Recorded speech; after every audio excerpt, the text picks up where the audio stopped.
देख रहा था सु जो सुस्थिर हो, नहीं बैठती थी क्षण भर। हाय वही चुपचाप पड़ी थी, अटल शांति सी धारण कर। सुनना वही नहीं, सुनना वही चाहता था मैं, उसे स्वयं ही उकसा कर मुझको देवी के प्रसाद का एक फूल ही दो लाकर।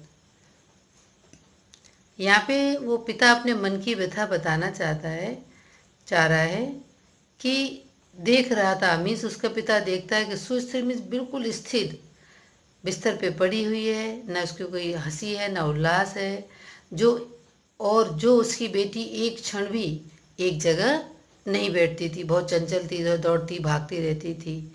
हाय चुपचाप मीन्स वो चुपचाप अटल शांति सी, मीन्स ऐसा लग रहा है कि कभी अब नहीं उठ करके खेलेगी। उसने अटल शांति सी धारण करके वो चुपचाप बिस्तर पर पड़ी हुई है, मीन्स सोई हुई है। अब उसके पिता सुनना वही, मतलब उसके पिता उकसाकर उससे उत्तेजित करते हैं और वो बात को सुनना चाहते हैं बार बार कि वो फिर से मुझसे कहे कि पापा मुझे देवी के प्रसाद का एक फूल ला करके दे दो। ऐसी उनकी बड़ी ही इच्छा है, इस तरह की वो अपनी बात को कह रहे हैं। अब आप इसको एक बार फिर से समझिए। कवि पिता ने देखा कि उसकी पुत्री स्थिर एवं चेतना शून्य मीन्स एकदम चुपचाप होकर बिस्तर पे सोई हुई है। उसकी निश्चेष्ट काया मीन्स उसके शरीर को, जिसमें कोई भी अभी चंचलता नहीं है, एक्टिवन नहीं है, काया को देखकर पिता का मन बहुत भाव विह्वल में दुखी हो जाता है और वो हृदय से उससे उकसाते हैं, कहते हैं कि तुम फिर से मुझे कहो। और वो उसकी बार बार उसके मुंह से वो बात सुनना चाहते हैं कि पिताजी या पापा मुझे देवी के चरणों का एक फूल ला करके दो। अपने सामने वो उसकी इच्छा प्रकट करने के लिए बार बार उसको कह रहे हैं। अब हम इस पैराग्राफ को समझेंगे। ऊंचे शैल शिखर के ऊपर मंदिर था विस्तीर्ण विशाल, स्वर्ण कलश सरसिज विहसित थे, पाकर समुदित रविकर जाल, दीप धूप से आमोदित था, मंदिर का आंगन सारा, गूंज रही थी भीतर बाहर, मुखरित उत्सव की धारा। आप देखिए, विस्तीर्ण मीन्स विस्तार में फैले हुए, रवि कर जाल मीन्स होता सूर्य की किरणों का जाल। अब हम इसका अर्थ समझेंगे। पहली लाइन आप देखिएगा कि पहाड़ के या ऊंची पर्वत की चोटी पर एक विशाल और भव्य मंदिर बना है, बड़े से क्षेत्र में। सूर्य की किरणों के समान, जो सूर्य दिया ना, सूर्य की स्वर्ण कलश में सूर्य की किरणों के समान चमकते हुए जो कलश हैं, सुनहरे कमल जैसे दिखाई दे रहे हैं। मीन्स कैसे दिखाई दे रहे हैं? सुनहरे कमल की तरह दिखाई दे रहे हैं। मंदिर का जो संपूर्ण वातावरण है वो धूप दीप से भरा हुआ है, सुगंधित है, और मंदिर के भीतर बाहर एक उत्सव की धारा बह रही है, उत्सव का वातावरण बना हुआ है। चारों ओर प्रसन्नता और प्रफुल्लता का वातावरण नजर आ रहा है। अब आप इसको एक बार फिर से ध्यान से सुनिए और समझिए। इन पंक्तियों द्वारा कवि जो है ना, मंदिर की विशालता और भव्यता का वर्णन करता है और वो कहते हैं कि ऊंची पर्वत चोटी पर एक विशाल और भव्य मंदिर खड़ा हुआ है। सूर्य की किरणों के समान चमकते हुए जो कलश है ना सुनहरे, वो सुनहरे कमल जैसे ही दिखाई दे रहे हैं। मंदिर का जो संपूर्ण आंगन है वह पूरा परिसर है, धूप धूप धूप और दीप की सुगंध से भरा हुआ है। चारों तरफ सुगंधित वातावरण है। मंदिर के बाहर और भीतर चारों तरफ उत्सव का वातावरण है। चारों ओर प्रसन्नता और प्रफुल्लता नजर आ रही है। वैसे भी मंदिर में जब भी हम जाते हैं तो सभी को बड़े ही सुख शांति का अनुभव होता है। और अगर आरती के समय पहुंच जाए तब तो बहुत ही मन गदगद हो जाता है। भक्त वृंद मृदु मधुर कंठ से गाते थे सब भक्ति मृदु भय।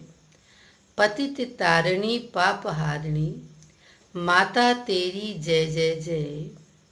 पतित तारिणी तेरी जय जय मेरे मुख से भी निकला। बिना बड़े ही मैं आगे को जाने किस बल से ढिकला। यहाँ कवि उसके पिता के मन की वेदना बता रहे हैं और उल्लास बता रहे हैं। पहले आप इसका अर्थ समझिए। सभक्ति मीन्स भक्ति के साथ, पतित तारिणी मीन्स तुच्छ एवं नीच कार्यरत प्राणियों का भी उद्धार करने वाली माता, और ढिकला मीन्स धकेलना। अब जब वो सुखिया का जो पिता है ना, क्या करता है, देवी के जो मंदिर के जो सारे भक्तजन हैं मधुर गीत गा रहे हैं, वो भी उनके साथ गाने लगता है। भक्तजन के साथ स्वर में गीत गा रहा है, और भक्तजन जो प्रसन्न होकर क्या करते हैं, गीत गा रहे हैं, देवी की स्तुति करते हुए गा रहे हैं कि ये देवी तो पतितों का तारण करने में उद्धार करने वाली हैं।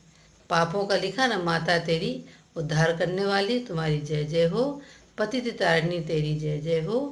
और इस तरह से वो सब आगे गाते हुए जाते हैं।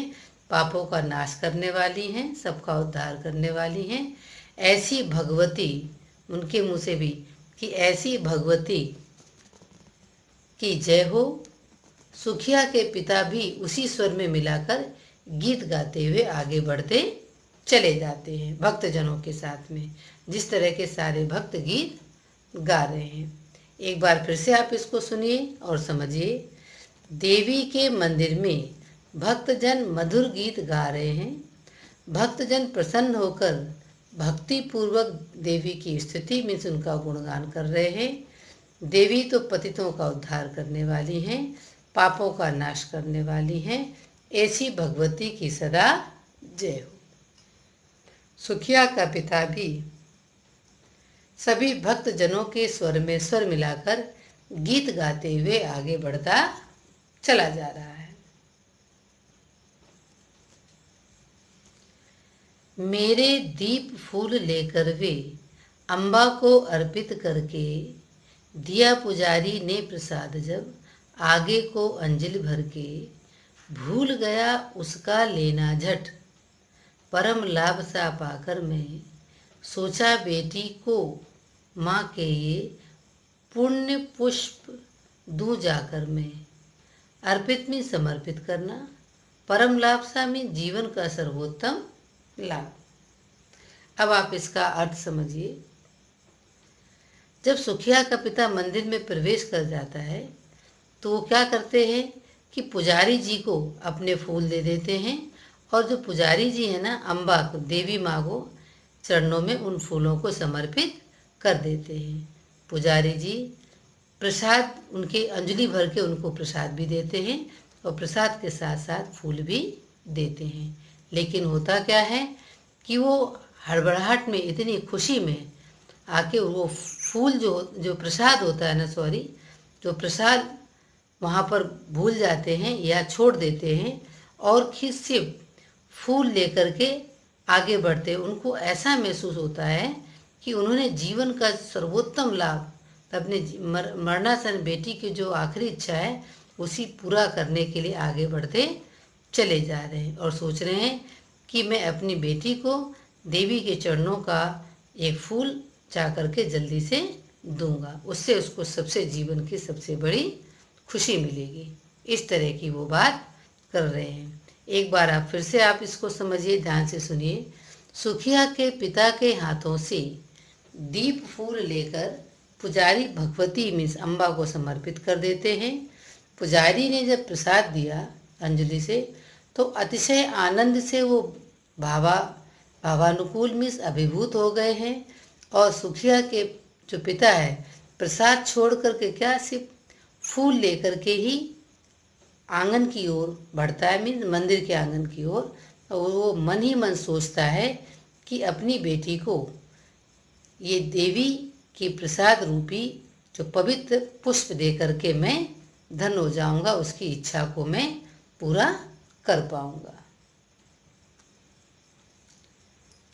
सिंह पौर तक भी आंगन से नहीं पहुँचने में पाया, सहसा यह सुन पड़ा कि कैसे यह अछूत भीतर आया। पकड़ो देखो भाग न जावे, बना धूर्त यह है कैसा। साफ स्वच्छ परिधान किए है, भले मानुषों के जैसा। अब देखिए, हमारे जो देवी मैया के मंदिर होते हैं उनमें ज़्यादातर शेरों के स्तंभ होते हैं। वही बताया कि सिंह पौर मीन्स सिंह जी की जो मूर्तियाँ बनी थी वहाँ तक वो भी नहीं आ पाता है। तभी भीड़ में से कोई एक आवाज़ आती है कि ये अछूत भीतर कैसे आ गया है। पकड़ो देखो बोल रहे, इसको पकड़ लो, ये भाग न जावे, धूर्त है, ये गंदा है, इसने पूरे मंदिर को, परिसर को छूत कर दिया है। और इसने क्या किया है, साफ स्वच्छ भले मानुषों की तरह व्यवहार करता हुआ और अच्छे साफ स्वच्छ कपड़े पहने हुआ देवी के मंदिर की गरिमा को नष्ट कर दिया है। इस तरह का वहाँ वातावरण गूंज उठता है। अब एक बार आप वापस सुनिए। जब सुखिया के पिता आंगन से होते हुए सिंह द्वार की ओर आगे बढ़ते हैं, तभी भीड़ में से अचानक किसी की आवाज़ आती है या कोई भक्त जन उनको पहचान ले लेता है और बोलता है कि ये अछूत व्यक्ति इस मंदिर में कैसे प्रवेश कर गया। उस निरीह बेबस पिता को धूर्त कहते हुए पकड़ने का प्रस्ताव रख दिया जाता है और कहते हैं कि उसने साफ सुथरे कपड़े पहनकर अच्छे लोगों की तरह आचरण करते हुए अछूत होकर मंदिर में प्रवेश कर लिया है। उसके अनुसार सुखिया के पिता ने मंदिर की गरिमा को नष्ट कर दिया है, उसकी पवित्रता को खराब कर दिया है।